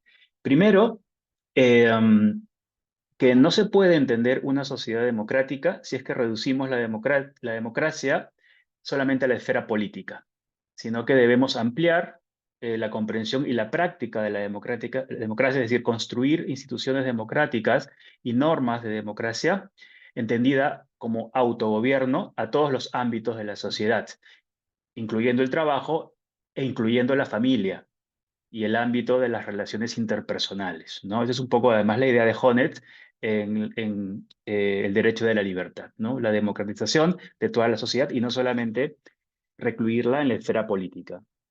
Entonces, es una noción bastante amplia de democracia entendida como participación en sentido ampliado. Y es más o menos la idea de democracia que yo también defiendo. De hecho, en eso estoy de acuerdo con los tres autores. La inspiración es la misma. Hay un segundo argumento que estos autores sostienen y es que no solo es necesario democratizar el trabajo para hablar de una sociedad democrática, sino también el tipo de relación humana que se da en la esfera laboral es tan importante para la constitución de los individuos que si no tenemos garantizados ciertos elementos de apertura y de cogestión allí, es muy difícil que el individuo se forme cívicamente para que pueda participar activamente y efectivamente en el ámbito político, ¿no? Entonces, son dos argumentos perfectamente complementarios, ¿no? Nuevamente, yo también estoy de acuerdo con esta segunda forma de entender la democracia. Lo que cuestiono principalmente en Honneth es que el tipo de relación laboral que no solamente Honneth, sino también Renault y Anderson toman como punto de partida para las reformas democráticas es algo tan reducido y tan típicamente europeo y tan escaso, además, en gran parte del mundo, que me parece poco plausible que pueda, a partir de ese germen, lograrse lo que ellos mismos quieren lograr, ¿no? Lo digo de otra manera. Ellos, los tres, y es un poco la estructura de la primera parte de mi ponencia, los tres reconocen que hay al menos tres obstáculos para garantizar la democratización del trabajo. Pero creo que lo que no perciben es que esos obstáculos son generados por el propio punto de partida que los tres tienen. O sea, ahí hay un entrampamiento, ahí hay un error categorial de base que me parece que eso es lo que debería superarse, ¿no? No sé si estoy siendo suficientemente claro con esto último. Eh, Y luego, sobre el tema del trabajo que mencionaste en relación a Habermas también, sí, yo creo que justamente Honneth, y eso es un punto interesante, Honneth critica la concepción limitada que tiene Habermas del trabajo, porque Habermas opone el trabajo a la acción comunicativa. Habermas depende mucho todavía de una lectura marxista del trabajo casi como trabajo productivo, lo cual Habermas opone a la praxis política, que no está orientada a la producción de nada, sino simplemente a la transformación del ámbito simbólico normativo de la sociedad, ¿no? Un poco la distinción griega entre poiesis y praxis, o entre tecné y praxis, si queremos, ¿no? En un caso estamos hablando de una actividad que produce objetos, y en el otro caso estamos hablando de la acción política, ¿no? Hannah Arendt también se basa, de hecho, en esa distinción de alguna manera, ¿no? Entonces, lo que Honneth cuestiona es que por mucho tiempo, siguiendo esta tradición, eh, en la teoría crítica, pero en general en la teoría social y en la teoría política, se haya reducido el trabajo solamente a esta forma, oponiéndola a otras formas de actividad. Lo que él quiere hacer es ampliar el sentido de la categoría misma de trabajo para mostrar su necesidad y para mostrar su riqueza conceptual, ¿no? Y con esto quiero conectar con una de las preguntas de Gustavo, la primera que me pareció sumamente interesante, ¿no? ¿Y por qué no pensar en un horizonte post-trabajo, donde, ¿qué pasaría, planteándolo como hipótesis, si retiráramos el concepto de trabajo, la categoría de trabajo como eje de los análisis de la teoría crítica? Pues nuevamente eso depende de cómo estemos entendiendo trabajo aquí. Yo creo que para Honneth, a estas alturas, eso sería impensable. Para Yegi eso también sería impensable, porque me parece que han logrado construir o que han querido construir de una manera tan amplia y tan compleja el concepto de trabajo que prácticamente no podemos retirarlo de un análisis de la vida social, ¿no? Eh, Porque si atendemos al modo como Honneth define el trabajo en este último libro suyo, Honneth dice que el trabajo es toda actividad eh, relevante para una forma de vida, en pocas palabras. No solamente habla, de hecho, del trabajo asalariado, no solamente habla del trabajo productivo, sino habla de cualquier tipo de actividad socialmente valiosa que favorece la constitución y la creación de los espacios normativos y simbólicos de una sociedad, que es una forma muy similar a la que Yegi tiene de entender el trabajo, y me parece a mí que ambas se remontan a la noción de Arbeit de Hegel. ¿no? Para Hegel, el trabajo también tiene esta complejidad, ¿no? No solamente es el trabajo que se da en el marco de un contrato laboral dentro de una forma económica dada, sino el trabajo es prácticamente cualquier actividad con valor social que genera algún tipo de valor agregado, socialmente hablando, no solamente material, sino de todo tipo, ¿no? Entonces, depende de cómo entendamos trabajo, podemos responder a la pregunta de qué tan posible es retirarlo del vocabulario de la teoría crítica, ¿no? Ahí yo no me atrevería por el momento a ir mucho más allá en mi respuesta, ¿no? Y la segunda cosa, disculpen que esté siendo muy escueto con mis respuestas, pero es que si me extiendo mucho ya no va a haber más lugar para otras preguntas y seguramente esos temas van a aparecer nuevamente. Decía, sobre el segundo punto, no sé si entendí bien tu pregunta, Gustavo, pero era cómo nosotros, como teóricos críticos, entendemos nuestro propio trabajo. No, o sea, pensar qué es el trabajo, o sea, Sí, qué es lo que se trabaja, sí, cuál es la actividad del trabajo, a qué va dirigido dentro, o sea, incluir esa pregunta dentro de la pregunta de la teoría crítica del trabajo. No solamente cómo ya. trabajamos, construimos más democracia, cómo construimos más autonomía, sino, no sé, establecer criterios normativos que digan qué trabajo es un trabajo útil, social, democrático, emancipador y cuál no. Ya, yo creo que eso, ahí sí, de alguna manera, los últimos análisis de Honneth son bastante importantes porque él somete justamente la división social del trabajo a escrutinio democrático. Por eso, de los tres posibles ideales, digamos, que el trabajo debe realizar o ayudar a realizar, siendo los dos primeros lograr la autonomía y el segundo, evitar la alienación, él se queda con el tercero, que es la democracia, porque le parece que los criterios mismos que determinan en un momento histórico y en un lugar determinado lo que es socialmente valioso y lo que debe ser reconocido como trabajo significativo es variable, abierto y está en constante cambio.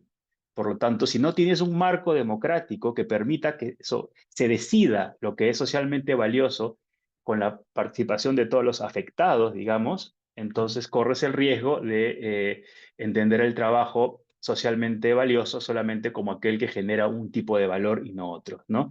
Entonces, ahí la respuesta creo que el propio Hodgson le daría. No se puede dar una respuesta definitiva porque eso mismo está sujeto a transformación histórica. Y justamente ahí radica la importancia de la democracia. Para no suponer justamente que el trabajo tiene un valor intrínseco, sino que está social e históricamente construido. Yo creo que en su último libro, Honet da muy buenos ejemplos de cómo ha ido cambiándose históricamente lo que se consideraba una actividad valiosa en la historia. La limitación de eso es que, claro, él hace una reconstrucción histórica de Europa, ¿no? Y a partir de cierta literatura muy selecta que nos impide ver cómo esos modos de valoración social se insertan dentro de la producción del capitalismo a nivel global y todas las historias de colonialismo, de explotación fuera del territorio europeo, eso no es tomado en cuenta en su análisis, ¿no? Pero lo que analiza tiene cierto valor, ¿no? Porque, claro, nos lleva a la conclusión, que es algo creo que con lo que todos, al menos en abstracto, estamos de acuerdo, que las relaciones laborales no pueden estar atravesadas por prácticas demasiado jerárquicas o autoritarias, sino que debe haber algún mínimo de cogestión laboral, ¿no? Y para eso el apelar a la democracia siempre va a ser útil, ¿no? Pero en fin. Bueno, y sí, la mención a bullshit jobs de Graeber, sí, me parece importante en este contexto, ¿no? Traté confieso, o he estado tratando de incorporar las cosas de Graeber, a veces con más éxito, a veces con menos, pero para esta presentación opté por quitarlo porque me iba a complicar mucho. Así que te agradezco que lo hayas mencionado porque eso me permite pensar nuevamente en ver cómo lo reintegro. Vale, muchas gracias, Gianfranco. Ahora tiene la palabra Nuri. Sí, muchas gracias. Este, en el caso de la minería artesanal, considerada informal en algunos países del sur sobre todo, hay casos en que las comunidades campesinas se están denominando comunidades mineras según su derecho de autonomía, autodeterminación, y están reconfigurando su institucionalidad, ¿no? Con sistemas de control, de redistribución de la ganancia. Argumentan que digamos, ante la gran minería que es un actor extraterritorial, invade sus territorios, los contamina y se llevan la riqueza, mejor que ellos hagan esta actividad y puedan, digamos, hacer una administración de los recursos para el propio bienestar de la comunidad. Tanto así que también en su sistema de reconfiguración como comunidad están redistribuyendo la ganancia también a favor de la comunidad entera. Sin embargo, son considerados informales porque no están registrados, digamos, no están reconocidos todavía, no tienen la licencia y entonces no cuentan con los instrumentos de control ambiental y reconocen que están contaminando, pero que esta contaminación es mucho menor a la de la gran minería. Este tipo de experiencias está creciendo muchísimo y están catalogadas dentro de la informalidad y también de la ilegalidad. Al respecto, si podría hacer, por favor, algún comentario y muchas gracias. Muy buena exposición. Gracias. Gracias, Nori. Ahora le doy la palabra a Yukila o Jukila. Hola, ¿qué tal? Mucho gusto, muchas felicidades por la excelente presentación. Y yo, Franco, tengo una pregunta, ¿no? Un poco a partir de los datos empíricos que has ofrecido. ¿Cuál es el papel del Estado en en este ejercicio de análisis que estás planteando desde una teoría crítica, calidad del trabajo? Por ejemplo, una de las experiencias que se tiene es el caso mexicano, especialmente con las comunidades autónomas zapatistas, donde podríamos en algún momento incorporarla en el trabajo informal, sí, pero ese criterio de informalidad lo genera propiamente su actividad autónoma. ¿Cómo pensarla en el contexto de la codependencia global del trabajo de la que hablabas en un momento? Entonces, son dos cuestiones por ahí. Por un lado, el papel del Estado, está como instrumento que regula, articula y que genera, que hace que el trabajo informal se vuelva un residuo, o cómo lo ponemos ese trabajo informal como una actividad en un escenario contemporáneo que significa que incluso muestra resistencia a las formas del capital dominante. Y por otro lado, es cómo pensar la autonomía de los pueblos con respecto justamente de esa codependencia global del trabajo. Espero haberme explicado y haber sido breve. Muchísimas felicidades y muchísimas gracias. Bueno, voy a hacer la pregunta yo y luego así juntamos cosas porque creo que además me voy a repetir, entonces me doy la palabra yo misma. Muchas gracias, Gianfranco, de nuevo. A ver, la primera pregunta que tengo es muy parecida a lo que planteó Rafael, en cierto modo. Em, También me dio la impresión, ¿no?, que estos tres casos teóricos, de alguna manera, bueno, tú lo explicitaste bien, ¿no? Tienen como una idealización normativa en relación a al trabajo en general, formal o informal, que tú terminas compartiendo, ¿no? Independiente de que tu posición esté como más en torno a lo informal o trates de relevar esto, aparentemente la idealización normativa que luego aclaraste que era la democracia permanece, ¿no? Entonces ahí se me venían a la mente varios ejemplos quizás más que teóricos, quizás más empíricos, ¿no? Que tienen que ver con la informalidad en Europa concretamente, ¿no? También está la idea, creo que errada, que muchas veces en Europa la informalidad no existe o es menor, ¿no? Por supuesto que es menor en términos cuantitativos, pero incluso al carecer de estos elementos relacionados con el reconocimiento, con la dignidad, con la asociatividad,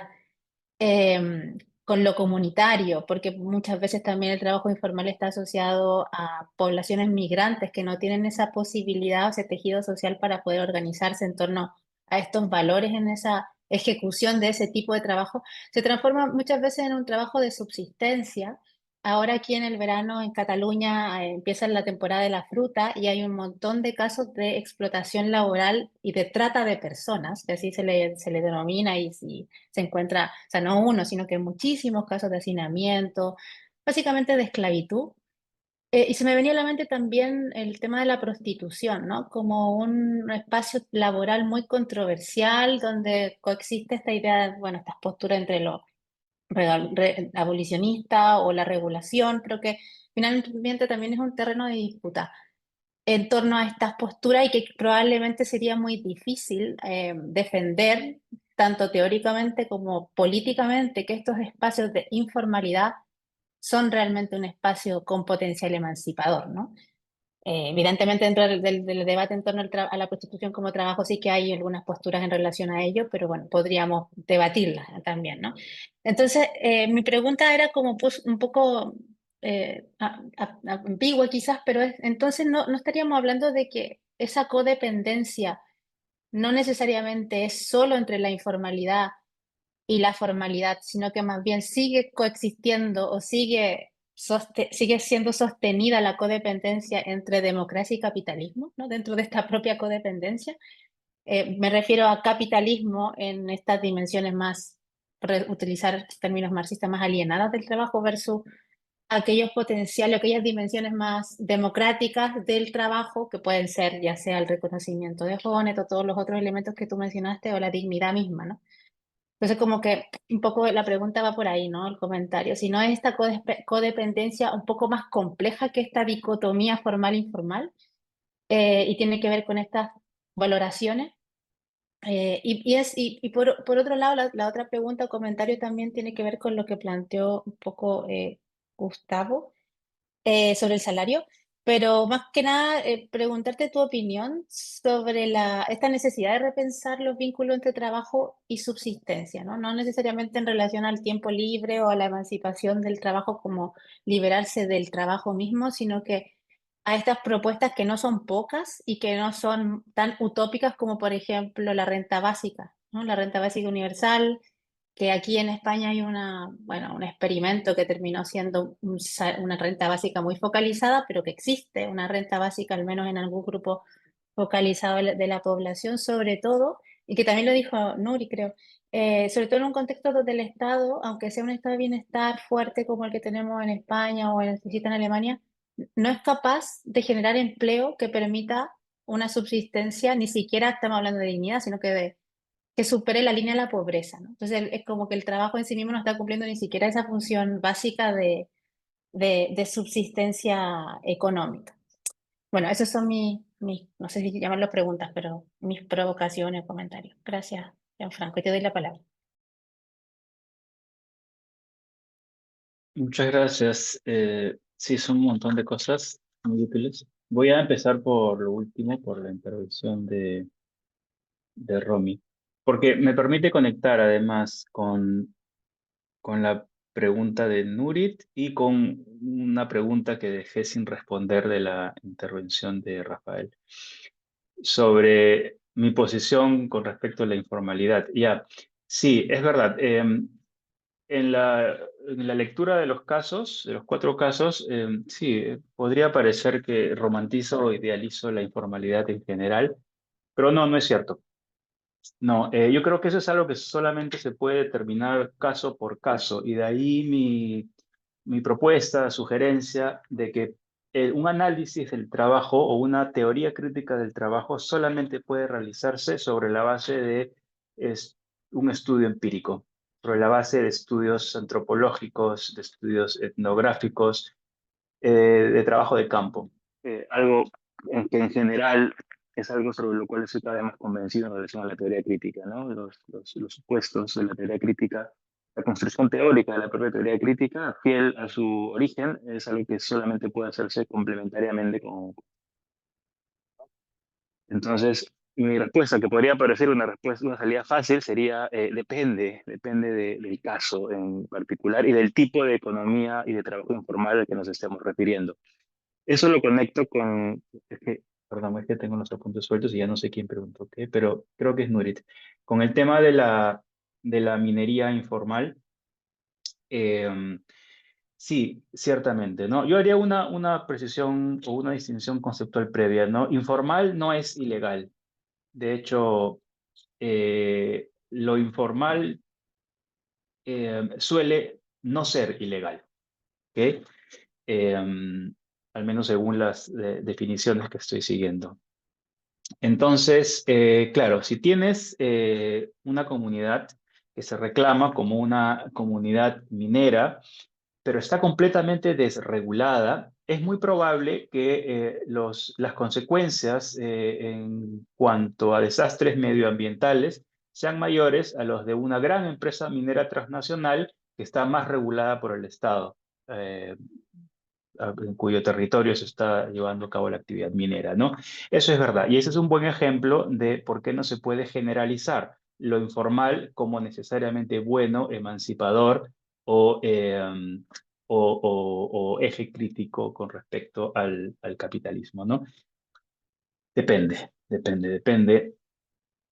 Y a lo que apunta un poco esto es a justamente la necesidad de analizar más el fenómeno de lo informal, algo que está extrañamente marginado al menos de los trabajos dentro del ámbito de la teoría crítica, ¿no?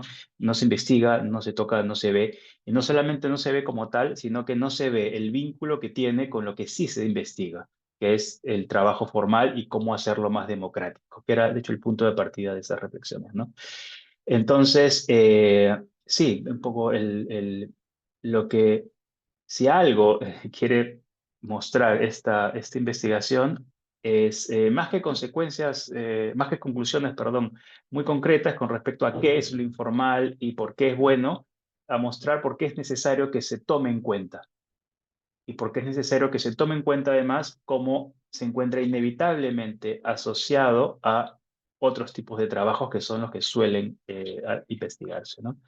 Ahora, el tema de la prostitución eh, pues es un tema aparte en realidad, ¿no? Porque la prostitución no sé si pueda considerarse como una forma de trabajo informal.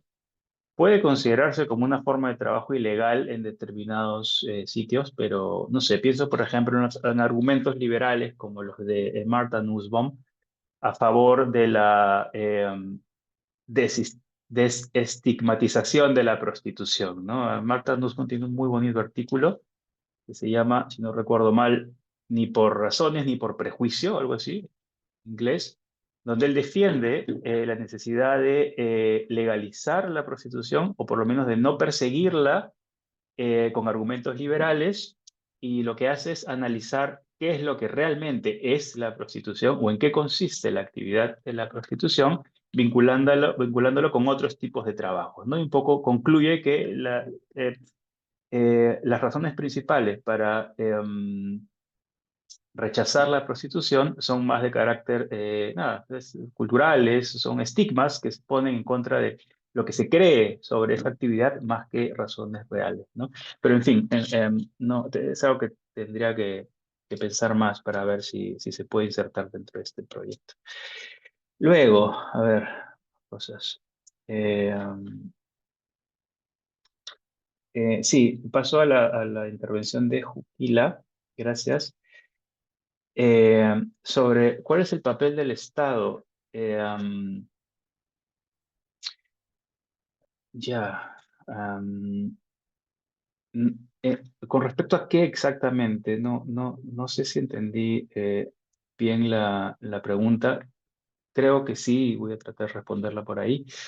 Em, a ver, la idea predominante es que el trabajo informal es algo no constitutivo del capitalismo global, sino es algo que se encuentra en los márgenes. Es algo que está mal y que hay que corregir formalizándolo, ¿no? Tenemos las típicas tesis de gente como Hernando de Soto, por ejemplo, ¿no?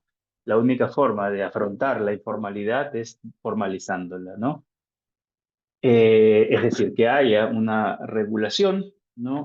Que los que se encuentran en ese tipo de régimen pasen a ser propietarios, ¿no? Para que tengan acceso a crédito y puedan emanciparse individualmente de esa manera. En este contexto, el Estado, claro, el Estado cumple un rol de ser el agente de la formalización. Pero si entendemos que el fenómeno no es un fenómeno local, que no está restringido o que no está sometido a los márgenes de un Estado nacional, yo creo que el rol del Estado en abarcar la relación de codependencia entre formal e informal cambia completamente, ¿no? No es todavía un tema que haya abordado, pero de todas maneras lo tomaré en cuenta también. Y sobre el tema de las comunidades autónomas zapatistas, ahí sí no tengo mucho que decir porque no conozco el caso. Más bien me interesó lo que mencionó Kila, así que voy a investigar más sobre ese punto. Ya, no sé, he dicho varias cosas, no sé si he tomado en cuenta todas las preguntas, pero bueno, si quedó algo en el aire ya me lo dicen luego y trataré de tocarlo también. Sí, bueno, muy gracias, Gianfranco. Ahora pasaremos a la última ronda de preguntas.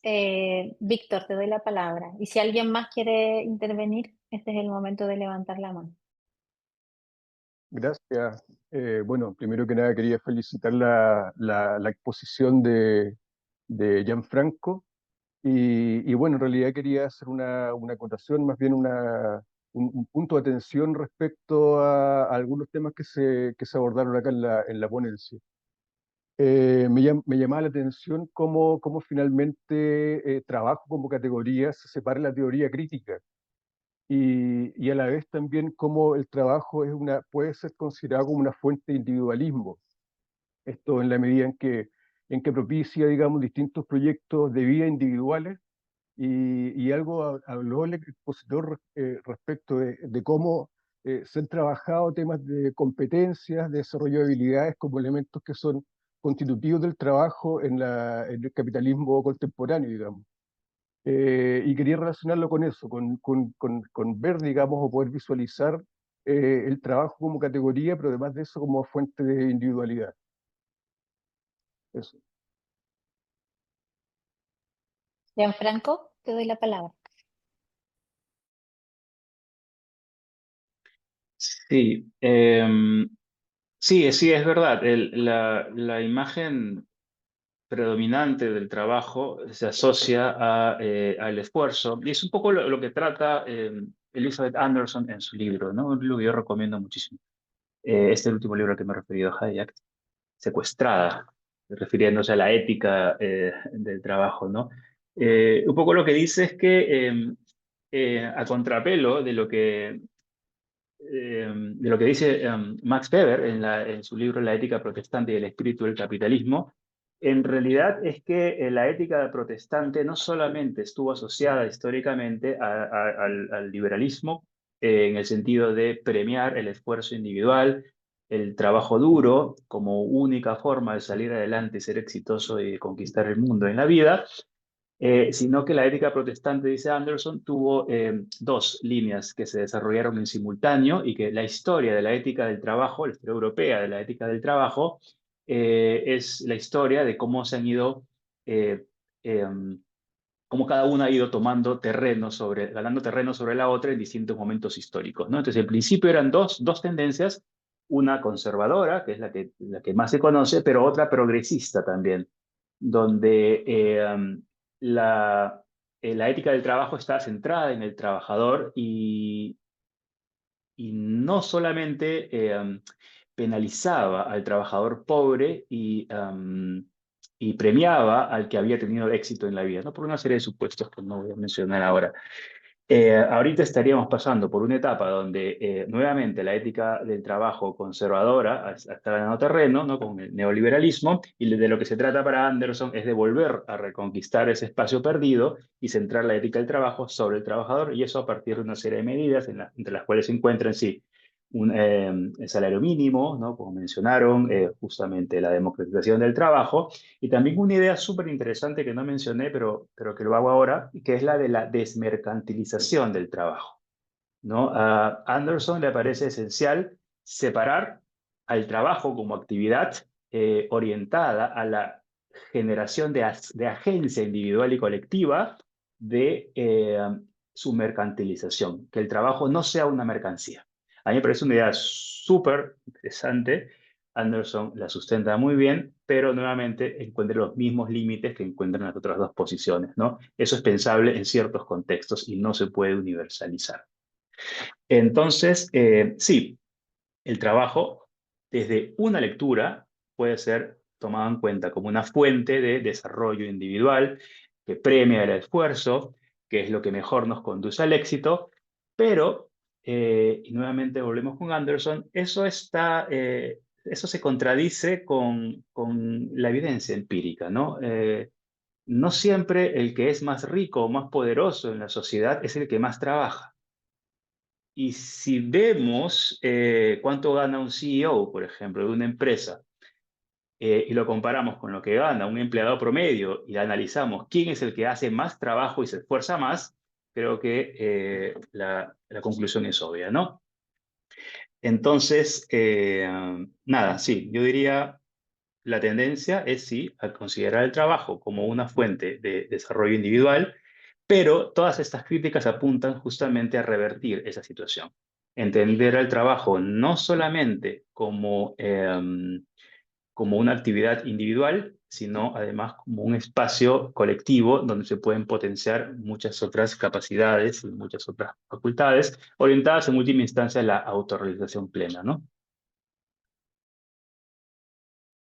Gracias, Gianfranco.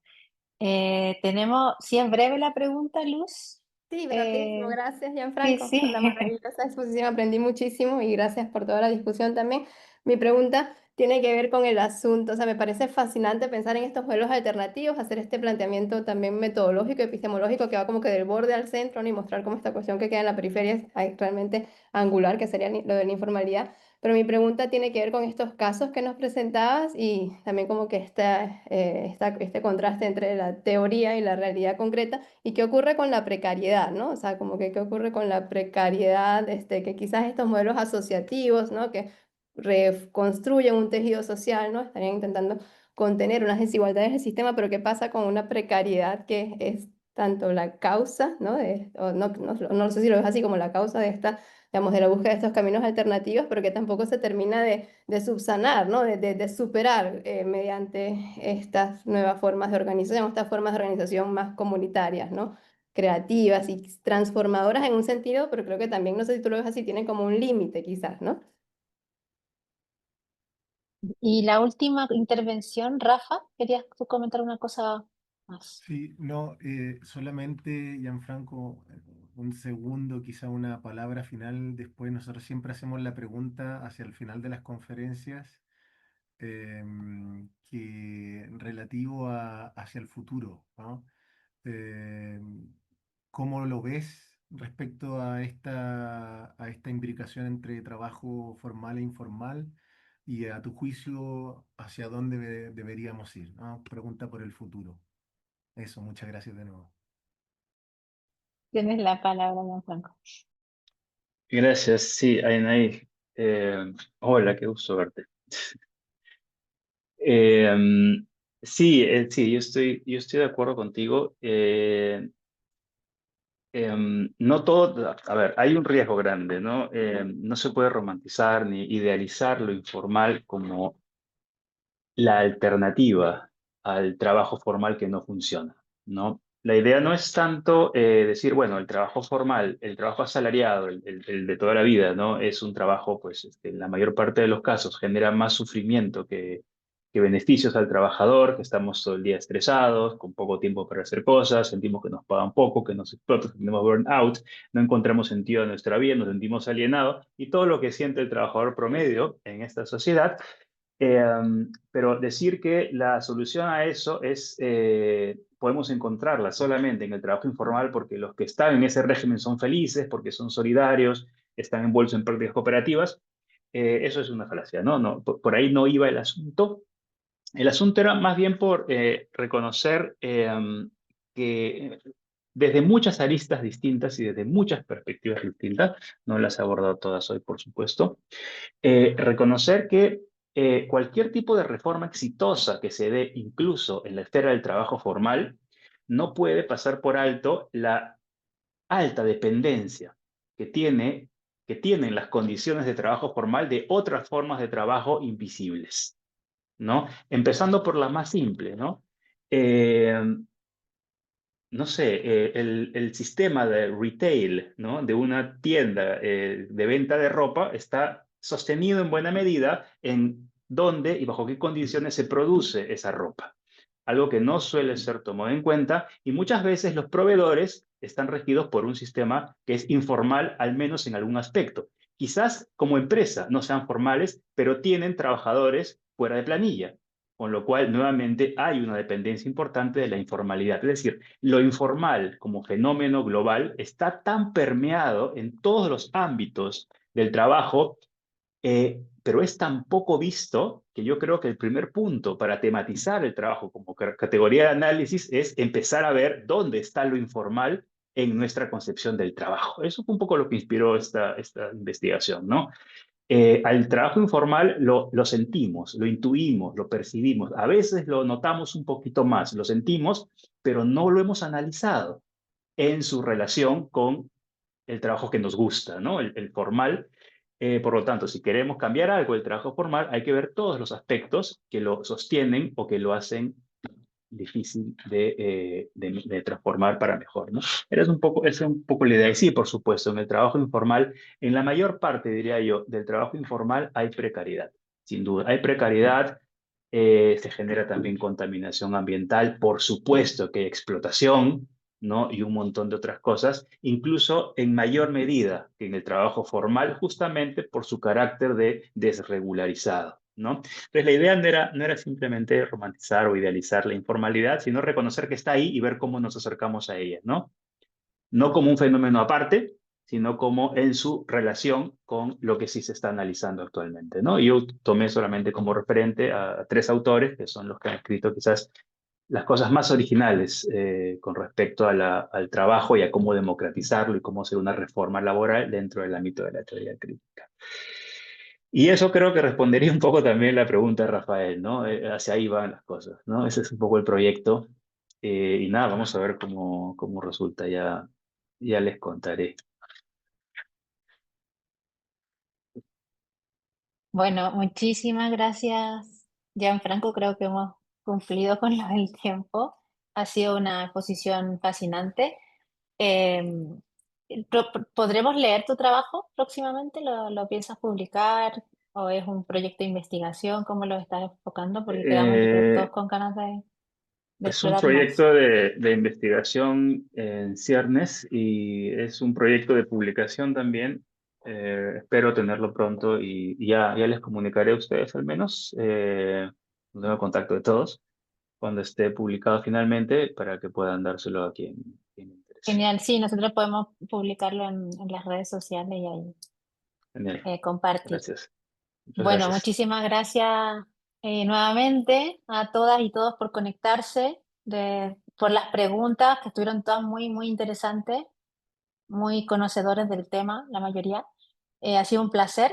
Y bueno, nos despedimos hasta septiembre. Tendremos la próxima conferencia la primera semana de septiembre y ya les informaremos nombres y todo esto por Facebook e Instagram. Y las conferencias, las últimas 3, contada esta conferencia número 19 del profesor Gianfranco Casuso, las subiremos a YouTube durante las próximas semanas. Así que, si bien no tendremos conferencias en el verano, tendrán entretención en YouTube para poder revisar de nuevo lo que hemos hecho. Un abrazo a todas y que tengan un lindo día por allá, por Muchas gracias, Latinoamérica. Yo me voy a mi Gianfranco. casa ahora a descansar porque son las 8 de la noche. Un Gracias. Muchas abrazo. gracias. Muchas gracias. Hasta luego. Saludos, que Adiós. estén